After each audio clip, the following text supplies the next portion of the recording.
Déjà avant de quitter la France, j'ai eu l'occasion de voir un petit reportage au moment de la visite du président de la République du Bénin, justement pour la réception de ses œuvres, donc de la télévision à ce qu'on appelle toucher des yeux, pour ne pas dire en même temps toucher des mains.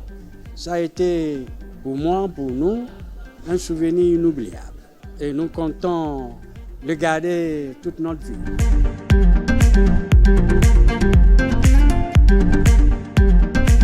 Je trouve moi personnellement que c'est l'alliage parfait en fait entre l'histoire, nos racines, avec la partie historique du musée qui nous explique vraiment d'où on vient, nos rois, nos reines, les objets, les trônes.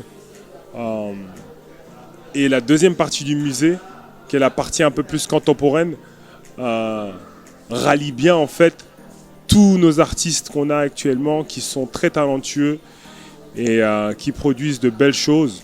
Notamment derrière moi, un très bon ami à moi, un grand frère à moi, Charlie d'Almeida, que j'apprécie beaucoup.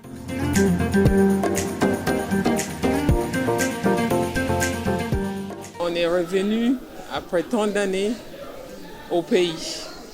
Et là, le musée, ça donne le chair de poule parce que c'est toute l'histoire de nos ancêtres, de nous et pour le futur de nos enfants. Et on est tellement, ça me remplit. Je suis fière, je suis contente. C'est de bonheur de voir tout ça après tant d'années. C'est de bonheur.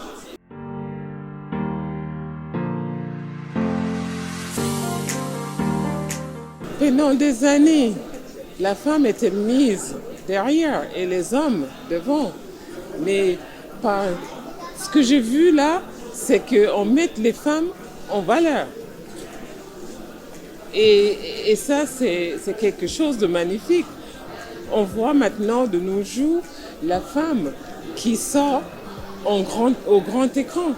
Pour que les hommes soient grands, il y a toujours des femmes derrière.